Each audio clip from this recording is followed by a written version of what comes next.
Pues nada, para empezar tenemos 3 secciones en el canal. El primero se llama de película, así que la primera pregunta obligada, porque las presentaciones que hacemos son breves, porque es que nos hables de quién es la protagonista de tu película.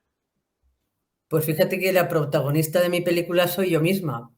Y eso me he dado cuenta después de ya cumplir unos cuantos años, porque cuando somos jóvenes tendemos a mitificar a grandes personajes y yo me quiero parecer a esta persona o me quiero parecer a esta persona. Siempre salimos perdiendo porque en las películas los personajes son esos personajes. Y después, a medida que uno va avanzando, se da cuenta de que tu vida es tuya y que solo tienes una y que si no te espabilas y pones tu propio guión, alguien va a venir a decirte cómo tiene que ser tu guión. Así que a mí me hubiera encantado saber esto 20, 30 años atrás, cuando permitía que otras personas vinieran a meter las cuñas publicitarias en mi propia película. Es Sí, al final. importante ser conscientes de que la película, el director de tu película eres tú mismo, para bien o para mal. En este caso yo creo que es para bien. Sí, es bueno e importante escuchar consejos de fuera, pero que al final la protagonista seas tú, que no te escriban el guión y que habrá partes en las que puedas recibir pues más apoyo, más consejos, pero que no se pierda el foco en tú contigo misma. Sí, escuchar las pequeñas cuñas y no quedarte con ellas, sino tener esa parte para decir, mira, esto me lo puedo quedar para mí, esto para mi cajita, pero lo demás, quien construye soy yo, no los Sí, demás. esa es. El truco es la palabra construir. O sea, estás construyendo tu vida con tus vivencias y tú decides con quién compartes en esas partes de tu vida, esas fotografías que luego van a formar parte de los recuerdos. Pero la vida, si tú no eres tu protagonista, llegarás al final de la vida y dirás, bueno, ¿y cuándo empieza mi vida? Y con lo que has dicho de que aunque haya sido a los, o sea, hace 20 o 30 años, ojalá me lo hubiesen dicho, tener esa percepción ya, yo creo que nunca es tarde. Al final creo que escoger las herramientas, los conocimientos, aprender de los demás y aplicártelo tú, pero creo que nunca es tarde. Que yo animo a las personas, tengan la edad que tengan, a que sean capaces de coger las riendas de su vida y escribir su propio guión. Efectivamente, es que nunca es tarde porque la vida siempre comienza en este instante. O sea, si fuéramos conscientes de que la vida es un latido tras otro latido, bueno, pues lo que pasó ayer, yo no me puedo rascar el futuro ni me puedo ir a rascar la semana pasada. La vida es ahora, mientras estamos charlando. Entonces, aunque solo sea a ratos, ser protagonistas de ese guión de vida, cuando hacemos eso de repente como que la vida se extiende, como diría Serrat, en un atlas de mil colores. Cuando tú eres consciente de que la vida es un regalo, dices ole, ole, ole y ole. Y todo lo que ocurre en ese instante es un regalo. Por eso se llama presente, ¿no? Eso Claro. lo vi en la película esta de Kung Fu Panda, además, que decía, por eso es un regalo porque es el presente, ¿no? Un presente. Efectivamente, es el presente y es lo único que tenemos, no tenemos otra cosa. Totalmente. Pues vamos con la segunda pregunta y haciendo un poquito más alusión a toda tu trayectoria y tu carrera. ¿En qué momento superó la realidad a la ficción? Por el momento que estás viviendo, porque has publicado un libro, estás en YouTube, también muy presente. Pondremos abajo en la cajita de descripción y comentarios los enlaces para que vean quién eres, tu canal, tu libro, pero ¿en qué momento supera la realidad a la ficción?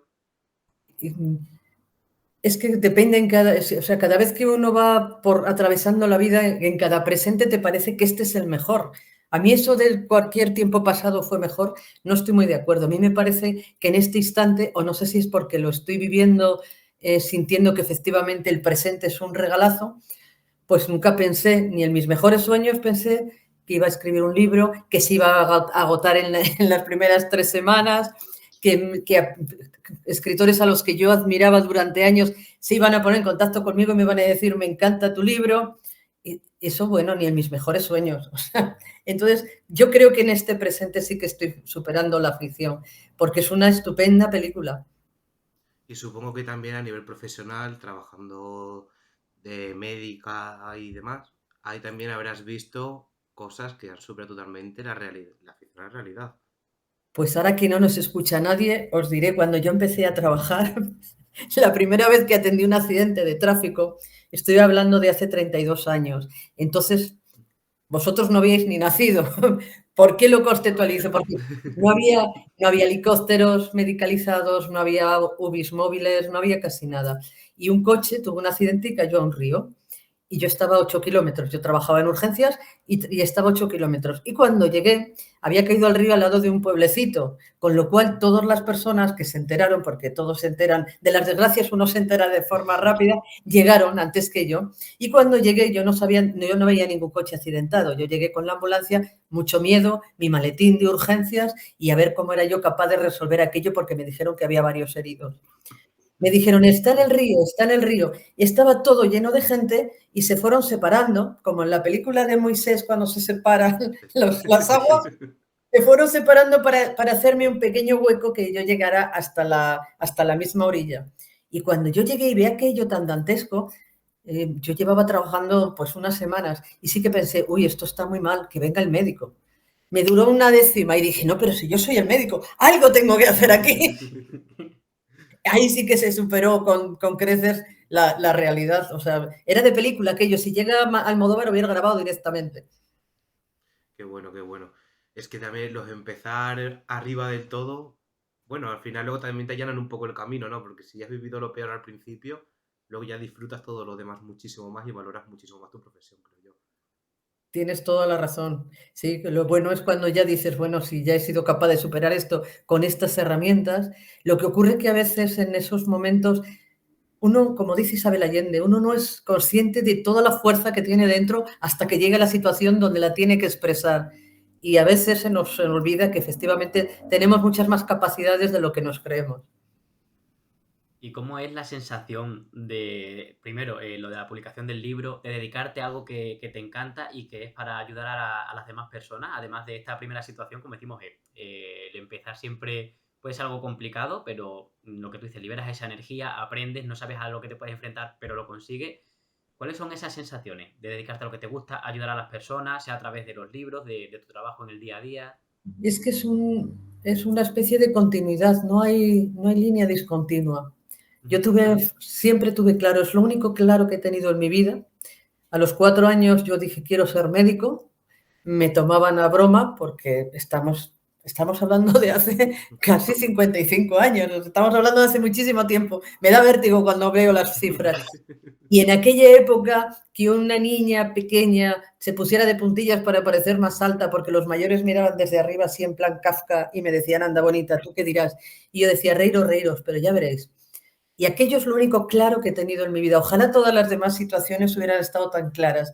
Y ha sido una línea continua, porque figuraos, a los 4, a los 5 años nadie me tomaba en serio, pero a los 10, ya cuando había algo me decía, Ujú. que venga, que venga, que venga, que haga algo ella. A los 14 se hacía un hueco cuando alguien se desmayaba en la calle porque yo llegaba muy segura y yo decía, esta persona necesita aire. Y me hacían caso. Sí, Claro. qué bueno. Porque sí, porque tú transmites una seguridad que no sé de dónde la sacaba. Yo, obviamente, la ignorancia es atrevida y ahora posiblemente no me metería en mitad de un sitio donde hay personas heridas, pero yo iba para allá, pero de cabeza. Y las cosas salían bien, con lo cual yo me iba animando y me iba animando. Entonces, nunca he dejado esa faceta de intentar aliviar el sufrimiento del otro, con los medios que tengamos. Puede ser desde un helicóptero medicalizado, puede ser desde una UBI móvil, puede ser en un quirófano y puede ser simplemente con un gesto de cariño, que es la mejor medicina, aunque no seas ni médico.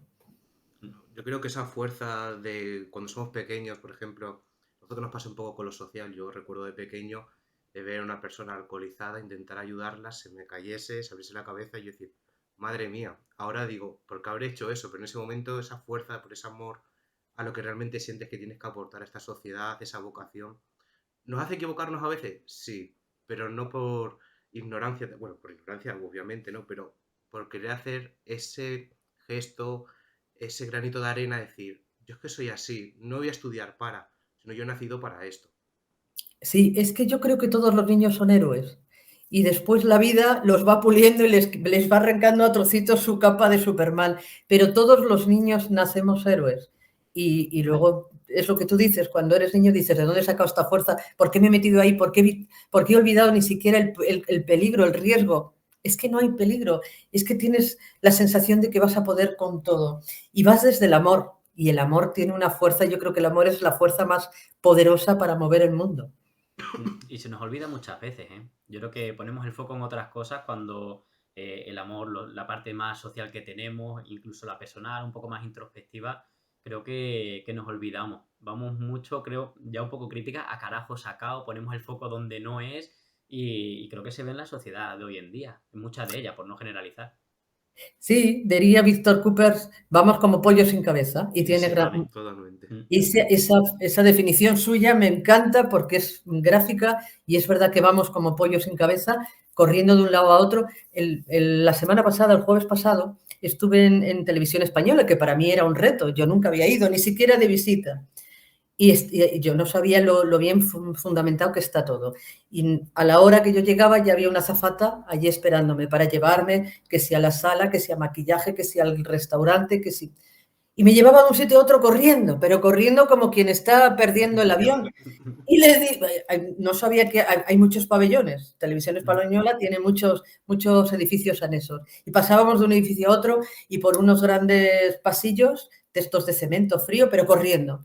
Y ya me paro y le miro y le digo, Patricia, ¿por qué corremos? Ah, no sé, es la costumbre, es la costumbre. Digo, mira, hasta dentro de hora y media no tenemos que grabar. Es mi primera vez aquí, para mí esto es una aventura. Déjame que lo disfrute desde los ojos de una niña que está disfrutando, que está descubriendo algo nuevo. Pero hasta que no le dije, por favor, para, estuvimos la primera hora y media corriendo, pero corriendo literalmente de un sitio a otro, que yo cuando llegas a un sitio que desconoces, pues corres, porque vas al ritmo que te va marcando el tambor de la persona que te está guiando. Hasta que le dije, no, yo me niego a ir corriendo así. Es lo que tú decías, Nacho, de la vida. La vida es como correr, sin saber ni siquiera a veces ni dónde vamos.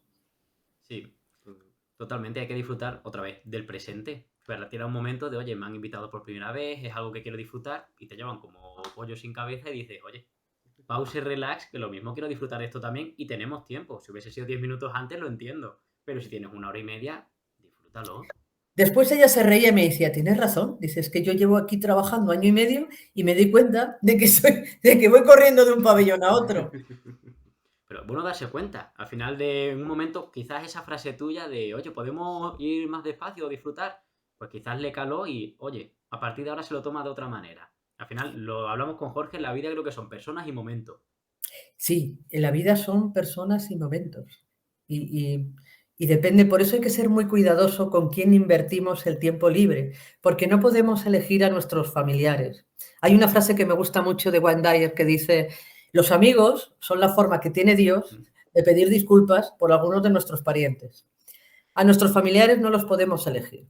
A nuestros clientes, yo a mis pacientes tampoco los puedo elegir. Y si nos damos cuenta, pasamos gran parte de la vida en el trabajo, donde no eliges a tus compañeros de trabajo ni eliges a tus jefes. No tenemos capacidad de elección ahí. Sí que podemos elegir que las cosas nos afecten lo menos posible o nos afecten mucho si se trata de disfrutar. Por eso hay que ser muy cuidadoso en dónde y con quién invierto mi tiempo libre, porque es el único sitio donde yo puedo elegir. Entonces, si salimos de un trabajo en el que las cosas nos presionan y después nos vamos a dar un paseo, a tomar unas cervezas con personas que siguen en esa vorágine de estrés, que siguen como pollos sin cabeza, que siguen en plan cenizo, quejándose de todo, pues estamos metiendo un chute al cuerpo de hormonas de las que yo digo inflamatorias que acabamos enfermando. Entonces, es que es mejor decir, mira, apago teléfonos, apago citas, desconecto absolutamente todo y me voy a pasear con mis perros o me voy yo solo a un sitio donde pueda parar, respirar y decir, este es mi momento. Eso tiene mucho que ver con la salud, en la física, en la emocional, la mental. Si fuéramos conscientes del poder que tenemos para, en ese rato de ocio, en ese rato de relax, en ese rato de placer, no seguir como pollo sin cabeza, sino decir, vale, yo elijo y voy a elegir que puedo a estas personas nutritivas con las que puedo reír, con las que puedo tener momentos de recuerdos estupendos, con las que puedo crecer, con las que puedo salir de mi zona de confort, pero para bien. Eso es genial y lo podemos hacer todos. Sí, yo tenía un profesor en el instituto que me daba psicología y me dijo, Nacho, si la persona no está bien, el profesional no está bien, como pareja no estás bien, como amigo no estás bien, así que cuídate y eso, pues los estudios se quedan en el rato del estudio, los trabajos en el trabajo y la discusión en la discusión. Y a partir de ahí, vive y disfruta el ratito que tengas. Claro, es que Es el rato que tenemos para cargarnos las pilas. Fíjate que estamos todos pendientes de mirar el móvil y decir, uy, solamente tengo el 50% de batería y vamos corriendo a cargarlo. Cuando está al 50% ya nos parece que nos vamos a quedar sin móvil. Estamos pendientes de las baterías de absolutamente todos los aparatos electrónicos. ¿Y nosotros? ¿Cuándo nos reseteamos? ¿Cuándo nos miramos para adentro y decimos, oye, ¿cómo estás? Llámate por teléfono a ti mismo, al menos, pero pregúntate, ¿cómo estás? ¿Qué necesitas? Y eso es un 0,3, o sea, eso yo lo hago entre paciente y paciente. Yo entre paciente y paciente paro, respiro y digo, me quedan 17 horas aquí de guardia, elige cómo quieres estar. Porque si no, acabas con unos niveles de adrenalina en sangre que te van a acabar pasando factura y no tardando mucho. Sí. Pues hablando de estos momentitos un poquito más escabrosos, ¿no? Cuando no estamos bien, que te llevas las discusiones y todo a casa o a tu terreno que es a ti mismo, queríamos preguntarte cuál ha sido quizás el nudo más importante que has tenido en tu película y cómo saliste de él, cómo escapaste de ese problema, por así decirlo. Ha sido, a ver, un nudo que no me gustaría volver a vivir. Ujú. Fue cuando justamente estábamos en plena pandemia y estábamos todos, cada uno en su casa. Yo me contagié el 13 de marzo del 2020. Quiero decir que ni siquiera estábamos confinados. No, nosotros no sabíamos cuando digo nosotros quiero decir los médicos, no sabíamos el pedazo toro que se nos iba a venir encima.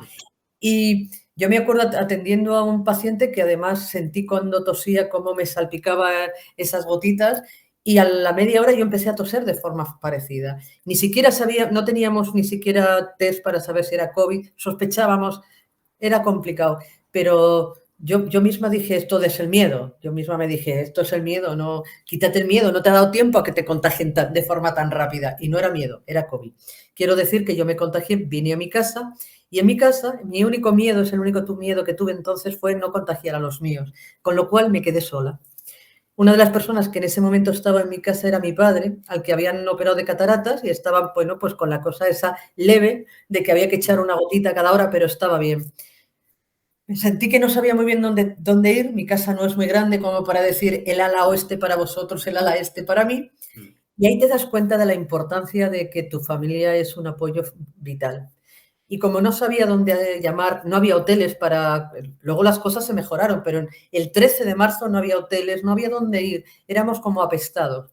Y llamé a mi hermana. Mi hermana vive a 700 kilómetros de aquí y tardó, yo no sé si es que vino en avión, pero tardó unas 5 horas en llegar. Y yo vi que mi marido, mis perrillos, mi padre se fueron, de los cuales no me pude despedir. Y mi padre a las 3 semanas falleció a 700 kilómetros. Eso fue complicado porque además estaba enfermo, tuvo un proceso, no era COVID, tuvo un proceso vascular y mi hermana me llamaba, me contaba los síntomas y me decía, estoy pidiendo ayuda, los médicos me dicen que estamos en guerra, que aquí no va a venir nadie, ¿y yo qué puedo hacer? Y yo me sentía tan impotente. Tenía una lucha interna de decir, me voy a saltar las normas porque yo estaba dando positivo, estuve 8 semanas dando positivo, con lo cual tenía previsión absoluta de contactar con ningún otro ser humano a menos de varios metros. Y fue una lucha, tuve una lucha interna muy llamativa pensando en que tenía que saltarme las normas, que como de médico no podía permitir que mi padre se quedara sin asistencia. Fue muy duro. Al final, pues pudo la razón y pudo el decir no puedo salir porque lo más que va a pasar es que encima les voy a contagiar a ellos de algo. El caso es que, para resumir la historia, mi padre falleció y me sentí doblemente culpable como hija que no había estado allí y como médico que no había podido. Pero cuando me di cuenta de que iba a entrar en una especie de pozo sin fondo, hacia el sufrimiento, a mí me ayudó mucho pensar que para marcharse mi padre a mí no me necesitaba. Yo sí necesitaba estar allí y decirle, papá, te quiero, te vas con mi admiración, te vas con mi amor, te agradezco que hayas sido para mí el mejor padre del mundo. Yo sí necesitaba estar allí, pero mi padre se marchaba sin dolor, se marchaba como queremos que se marchen nuestros seres queridos, se marchaba con el cariño de los suyos, salvo yo. ¿Qué ocurre? Que todos tenemos una especie de ego muy grande de decir, pero no te puedes ir sin mí. O sea, espérate que esto se tiene que arreglar y yo tengo que estar también en la cabecera de la cama. Cuando entiendes eso y agradeces que tu padre se vaya sin dolor y se vaya bien, se vaya tranquilo, se vaya arropado, se vaya con amor, ya no dices, bueno, es que es su película. Antes hablábamos de ser protagonistas. Yo no puedo ser protagonista de su película. Él ha decidido marcharse en ese momento, vamos a respetarle. El amor es una especie de energía que desde donde yo estoy a 700 kilómetros puede llegar y fui capaz de despedirme con él a través de... Por eso ahora me gustan tanto las redes sociales. Pude despedirme a través de WhatsApp y decirle las mismas cosas que le hubiera dicho en la misma cabecera y agarrando su mano y dándole un abrazo. Cuando entiendes que, como dice Buda, no hay nada que te haga descargar más la energía que luchar contra algo que no puedes cambiar. Cuando lo aceptas, la vida cambia. Fue duro, pero luego tengo también partes bonitas porque a raíz de ahí pues empecé a conocer gente estupenda, a raíz de estar 8 semanas me conocí a mí misma mejor y me di cuenta que me llevaba bien y que no era tan terrible, que puedes estar solo sin necesidad de llenar esos huecos con personas o con presencias o con nombres. Puedes.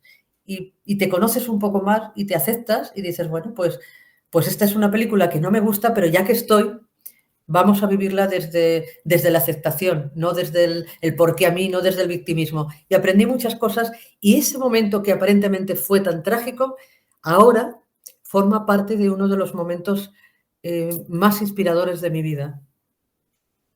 Pues lo primero, bueno, sentimos mucho tu pérdida, Carmen. Tuvo que ser un momento muy complicado. La verdad es que ese nudo creo que, bueno, nos afectó a nivel mundial y se dieron muchísimos casos así, lo cual es una pena. Pero recalcando las últimas frases que has dicho, ¿no? De que el momento fue muy duro y que ahora que es algo tan inspirador, ¿no? Al final, coger esas fuerzas de la flaqueza y mirar adelante y que con la tranquilidad que has dicho, ¿no? De que se fue en paz, de la manera que fue, con todo tu amor, aunque haya sido a través de estas nuevas vías o plataformas, aunque sea online, pero bueno, que se pudo cumplir de esa manera. Sí, es que yo pensé, digo, ¿y qué puedo hacer? Y no sabía lo que era Zoom. Yo no me reunía por WhatsApp, yo había despedido de mi padre por WhatsApp. Había oído hablar de Zoom, es lo que te comentaba, me dijeron unos periodistas, ¿tiene usted Zoom? Pues se lo ha llevado mi marido en la cámara de fotos. Yo no sabía lo que era Zoom. Pero después me contaron que era para hacer reuniones y que incluso las personas que sabían un poco más eran capaces de poner en contacto varios sitios, ¿no? A la vez. Y dije, yo esto lo tengo que aprender. Y tenía dos opciones. O me ponía a llorar desesperada diciendo, no hay quien me abrace y yo qué hago y estoy muy mal. O utilizaba esas horas de soledad para aprender a crear un encuentro, el mismo que hubiéramos hecho si no hubiéramos estado confinados. Entonces, tuvimos una forma muy bonita. Los rituales son necesarios y más en un momento de tanta, que aparentemente es tan duro como perder a uno de tus seres más queridos. Yo desde las 12 de la mañana, que mi padre falleció, hasta las 5 de la tarde, me pasé todo ese tiempo aprendiendo a cómo crear un encuentro a través de Zoom para que todas las personas que habíamos tenido la suerte de pasar por su vida, nos pudiéramos despedir. Y fue un reto auténtico porque yo no sabía hacerlo, pero muchas de las personas que querían estar tampoco sabían, con lo cual aprendimos en ese rato y reconozco que fue una despedida preciosa. Que bueno, dice mucho de ti lo que acabas de comentar, de no sabía hacerlo, nos pusimos manos a la obra, en este caso yo, porque el resto no podía, y poder hacerlo eso de la mejor manera posible y luchando hasta el final. Es que, ya te digo, eso que no sé si es que lo he contado más desde la pena que desde la inspiración, pero para mí ahora forma parte de los recuerdos más apapachados. O sea, es que yo sentí el abrazo de todos los míos en cuanto aparecieron en la pantalla. Y dices, bueno, me encantaría tenerlos así cuerpo a cuerpo, pero me está llegando su cariño. Insisto en que el amor tiene una energía increíble. Sí, yo creo que no sé cuánto tiempo estuvimos confinados, cerca de 3 meses puede Sí, ser, más o algo menos. así.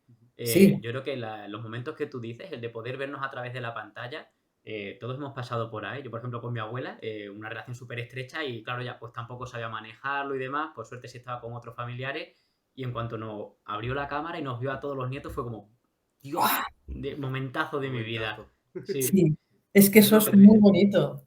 Mm, Sí, yo creo que de la pandemia o esta etapa que hemos vivido, si se puede sacar algo entre comillas, muchas comillas positivo, es a ver, como hemos hablado antes de esta llamada, el conectarnos con el resto de personas gracias a estas plataformas, el poder vernos, oírnos, da igual la distancia. El valorar la presencia, yo creo, ¿no? Es Sí. decir, no sé yo que echaba tanto de menos a las personas hasta que no me han dejado verlas. Efectivamente. Es que para valorar a veces lo que tenemos que, es como valorar que no valoramos el agua que abrimos por la mañana y nos sirve para darnos una ducha hasta que no estamos una semana sin agua. Yo he estado una semana sin agua y he dicho, pero bueno, es que no sabía lo afortunada que era cuando por las mañanas yo me podía lavar los dientes, pegarme una ducha de agua caliente. No somos conscientes y con absolutamente todas las cosas que las tenemos a mano y que se nos dan o que de repente nos quedemos sin luz. Pues es la catástrofe absoluta, porque no, a ver cómo hacemos para... Y no somos conscientes de que todo es un regalo. Totalmente. Otra vez la palabra presente. Regalo presente, sí, sí.